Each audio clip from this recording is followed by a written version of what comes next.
Hey guys, what's up? I know it's been a long time. It's been about 6 months, 7 months. I haven't uploaded anything. I'm so sorry. Life has been rough. Things have not been going very well. Not actually like I was very well, as in like bad. Like I was very busy. I was very busy. Life's hard. Anyway, things happen. You get busy. From now on, I promise you, I will upload at least one video every week. So please, if you love me, please subscribe. Come on, we can do it. Get me to 100 subs, please. Anyway, so what I'm trying to tell you is today we have a new video. It's a photography tutorial. I know I haven't done a photography tutorial ever. I mostly do Photoshop tutorials and vlogs, but this is a photography tutorial. Anyway, so today, since I'm doing this is my first photography tutorial, I'll just go with the first basic lesson that every photographer gets, and that is the exposure triangle. Now, in no way am I saying that I'm the end all and be all of photography. I may make mistakes. In fact, I do make mistakes, and there are people who correct me. So if you think that I am doing something wrong, please leave it down in the comments. I am here to learn and help you learn. We are here to grow as a community. So please subscribe, leave a comment, share it with your friends, and like the video. With that being said, let's begin today's tutorial. So, exposure triangle. So for that, we need to understand what is exposure. Exposure, as the name suggests, it means to open something up to something, but I'll look up the Google definition right now. What exposure basically means is revealing your camera's sensor to light, and that light then gets captured in your sensor and it becomes an image or a painting, and that becomes a photograph. Photo, light, graphy, like writing or painting. I'll look up the definition of the word. It comes from a Greek word. So photography, writing or painting with light. Anyway, so exposure means to expose your camera's sensor to light.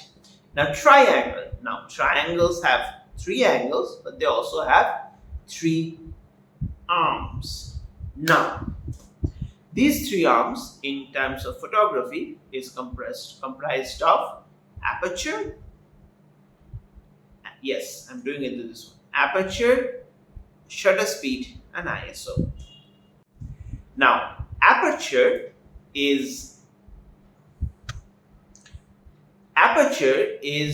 a small opening or a hole.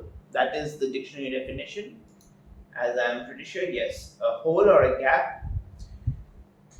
But in terms of photography, it's basically a hole or a gap behind your lens that lets the light through to your sensor while you are taking a photo.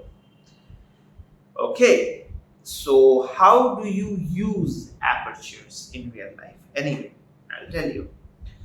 It's basically if the aperture is very high, it means the hole behind your camera is big, it lets in more light, and if the hole is really small or the aperture number is high, it becomes small and there is less light. So it can make an image get more light or it can make an image get less light.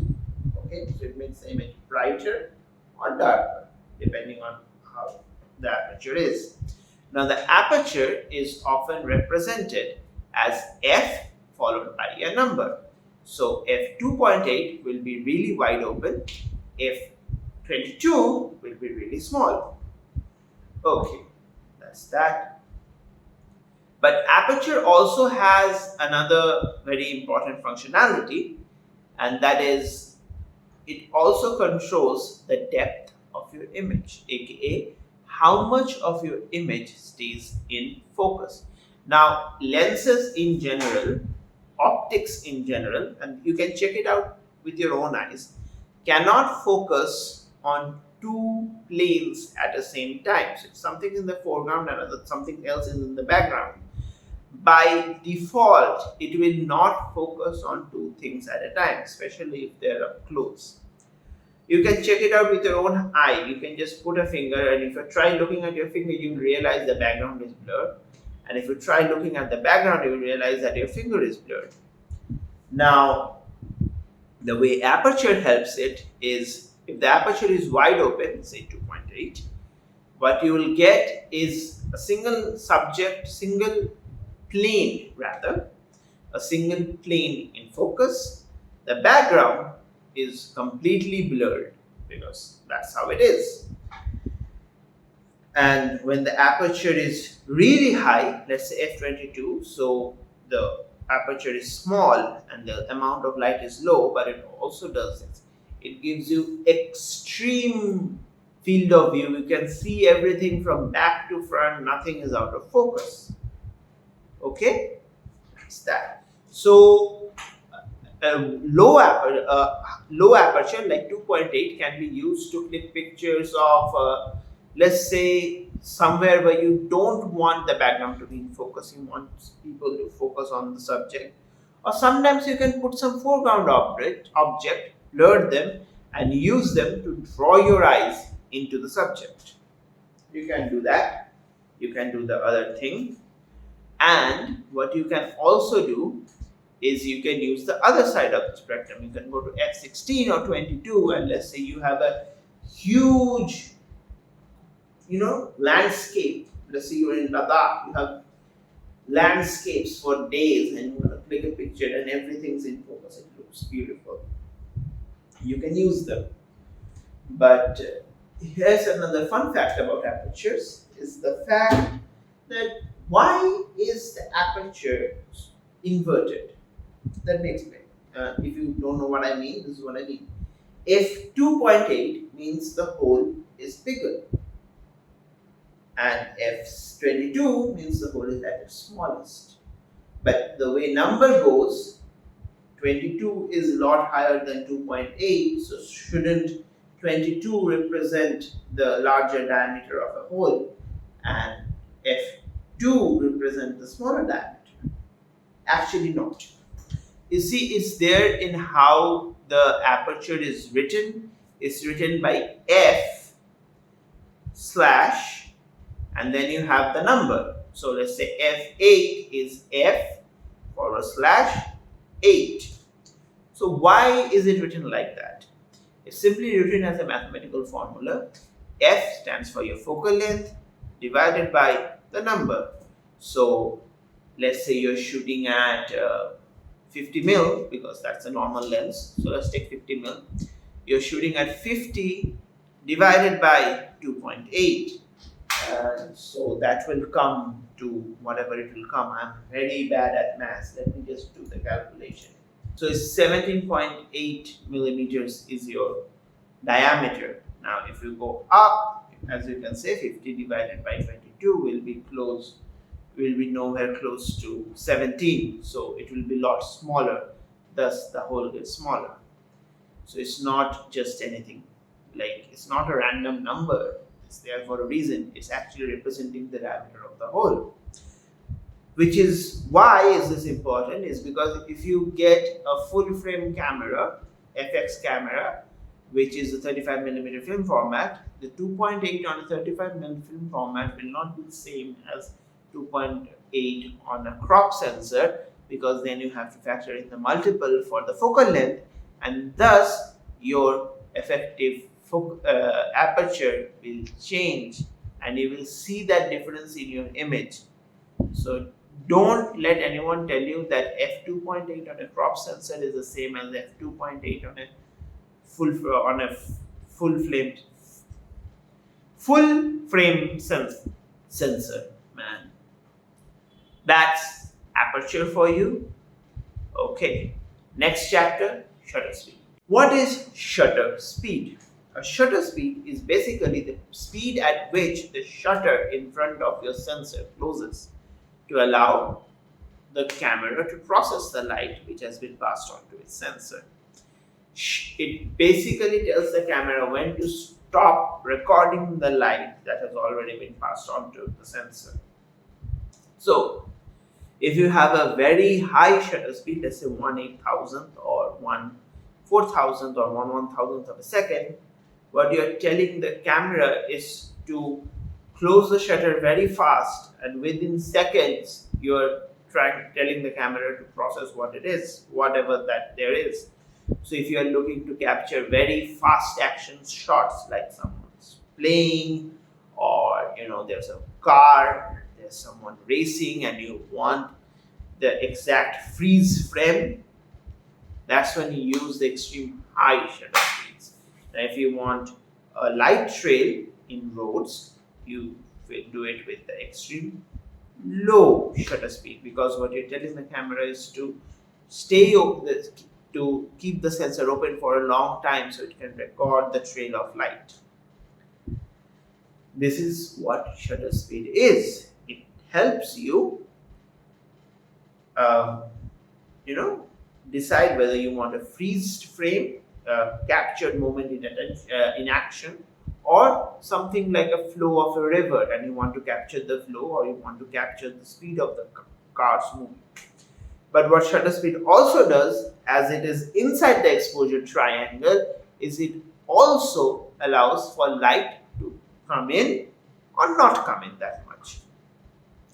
So if the shutter is closing at a very high shutter speed, let's say 1/1000th of a second, light doesn't get much time to go in the sensor. But if you are doing it for, let's say, 1/130th of a second, light has plenty of time to come in. So your image will be, again, just like an open aperture or a closed aperture, will be brighter or darker, depending on whether your shutter is open for a long time or short time. But it also helps with movement. Just like aperture helps with keeping the planes of focus, whether you want everything in focus or you want a part of your image in focus, shutter speed will help you decide, and will be the crucial thing when you're trying to decide, am I trying to go for the freeze frame action like in sports, or am I trying to go for am I trying to capture the flow or the movement that is in this image, like a crowd moving, or the river flowing, or the cars moving. That is what shutter speed does. Next chapter, ISO. Now, ISO is basically the camera's sensor's ability to capture light. So, at 100 ISO or a 50 ISO, if the ability is very low, 100 ISO is the standard. So, but when you're doing it in 50 ISO, you're going below 100, you're basically letting the camera to capture the sensor of the camera to capture less light. When you're going up in ISO, you're telling the camera to hunt and magnify every small photon it can find. So that's ISO. Now, the problem with ISO is that if you go up, let's say you're going up 200, 300, 500, maybe 1,000, don't go to 1,000, 2, 3, 400 even, you will find grains in the image, because the camera is trying real hard to magnify every available photon that it can get its hands on, and it's trying to magnify. So there will be a lot of noise, and people don't like noise. People want their image to look crystal clean with sharp eyes. But here's my take on ISO, and you don't have to agree to it, but just listen, then you can flame me in the comments.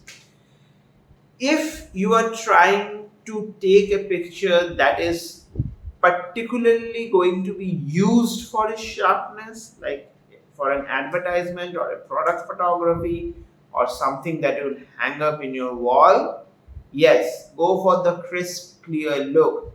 But if you're doing a documentary or doing it just for fun, I don't think that a little bit of noise is a problem, as long as the subject and what you're trying to capture is fully visible and understandable. Sometimes the subject matter of the image is so important that you can throw everything out. For example, let's say you see Messi or Ronaldo on the road. Okay, and it's late at night, and the only way you can capture that image is to raise the ISO, or maybe you capture it with your phone and there's a lot of noise in the phone, but you can still make out that it's messy. It's not too bad. Will you not share it with your friends on social media? You'll share them over WhatsApp that I made messy. The point is, sometimes the subject matter and the stories that the pictures tell and the composition of the image, these things become so important in a said image that the clarity of the image becomes less of an issue. Now, if you're trying to shoot for advertisements, then of course you can't do that. But if you're just trying to shoot an image for the story, for the experience, I don't think ISO is that much of a deal, as long as it's clearly visible and understandable. The subject and the stories that you're trying to tell is clearly more visible and understandable. So there are some times in photography where the subject and the story and the composition becomes much, much, much more important than the clarity of your image. So if you find yourself in that situation, please go ahead, crank up the ISO and click your pictures. Don't miss good images because you think they won't be clear. You can miss a lifetime of opportunities. Now I'm going to tell you how to use all these different things. Another thing that I need to tell you, I forgot to plug the camera in the first part of the video. It was some loose connection happening. I didn't notice. If the audio is different, please forgive me. Anyway, how to use the exposure triangle. And so all three parts of the exposure triangle, the aperture, ISO, and aperture, shutter speed, and ISO, all three of them help you increase or decrease the light of an image. Especially ISO, the only functionality of ISO is to increase or decrease the amount of light that the sensor can receive. But what about aperture and shutter speed? Yes, they help you create more or less light, but there's a big but. Sorry. There is a conjunction here. There are things that you need to keep in mind. Aperture, as I have stated, helps you with the planes of focus. So if you want to have everything in focus, or you just want to have little small parts of the image in focus. Shutter speed helps you with the speed, with the movement in the image. Do you want it tack sharp and freeze it? Do you want to show the movement and show the flow of traffic, of the river, of the people, of the crowd? Anyway, so my recommendation is, or should I say recommendation? No, what I have learned from my peers and my teachers is that there are only two types of images. In fact, there are four. First one is aperture priority, which is basically you want the image to be in focus, all the image, or you don't want to be that. Second one is shutter speed. You want the image to be frozen, or you want the image to be blurred in terms of motion blurred. Once you have decided what you want to do, that is, do you want the image to be look like one way or the other, you can decide what to do with it next. Let's say it's a bright sunny day and you want to shoot a picture and you want to keep the subject focused and you want to obliterate anything behind them. Let's say you're shooting at 2.8 at a 200 millimeter lens. Now, one thing that I forgot to mention during all this is that your focal length will also have an impact on your field of view, or the depth of field as we call it. So if you're shooting at a very high focal length, you're going to get a lot of background blur, and if you're shooting at wide, you're going to get not so much blur. So the depth, let's say you're shooting at f8 at 200 and f8 at 16 millimeters on a full frame, you're still going to see the difference in depth of field, as in blurred and not blurred, between the 16 mil and the 200 mil. So keep that in mind. Your focal length also plays an important role in the depth of field. With that said, let's say you're out There's this picture you want to take, and you want to take a picture of the subject, and you want to obliterate anything. You're shooting at 200, 2.8, right? You click the picture, everything is blurred, but as I said, it's a bright sunny day. 2.8 is way too much light for the camera. So what do? You crank up the shutter speed to compensate for the light that is being let in by the aperture. Get it? You lower the aperture, as in you make the opening bigger, so you compensate for it by making the shutter speed faster. Same thing, it's a bright sunny day, you're out, you want to, let's say you're out in the woods, there's a waterfall, and you want to lower the shutter speed so you can focus on the flowing water, of the cloudiness of the water. What do? You lower the shutter speed to capture the flow, but there's way too much light. How do you compensate for it? You crank up the aperture and you make it go to f16. And now everything's in focus. The water is flowing. You can see the flow in the image, but also the light. The image is not overexposed. Similarly, let's say you are trying to shoot sports and you want to shoot it at 1/1000th of a second. You want to capture the moment when the bowler throws the ball or the batter hits it, but there is not enough light and your images are darker. So what do? You drop the aperture to 2.8. Okay, and do the same thing with the shutter speed. You drop 1 point of shutter speed, you increase 1 point of aperture. 1 point of shutter speed down, 1 point of aperture up, and you get the same exposure. I'll have the chart in the video. So if you increase or decrease 1 point of shutter speed or aperture to get the same exposure, you have to increase or decrease the other. So if you're shooting at f8, f1/125th of a second, and you want to increase it, you're gonna have to go to a 5.6, but now the image is going to look brighter because you have dropped it, so you have to increase it to, let's say, 1/58th of a second to compensate for that lot. One stop down, one stop up. That's it. And ISO is a tool where you just can't get the right light for your photos even after playing with the shutter speed and aperture, and you have to crank it up. Please crank it up. Don't ruin good images because they won't be sharp. With that said, thank you. Hope you enjoyed the video, and if you did, kindly leave a subscribe, like the video, share it with your friends. I'll see you in the next one.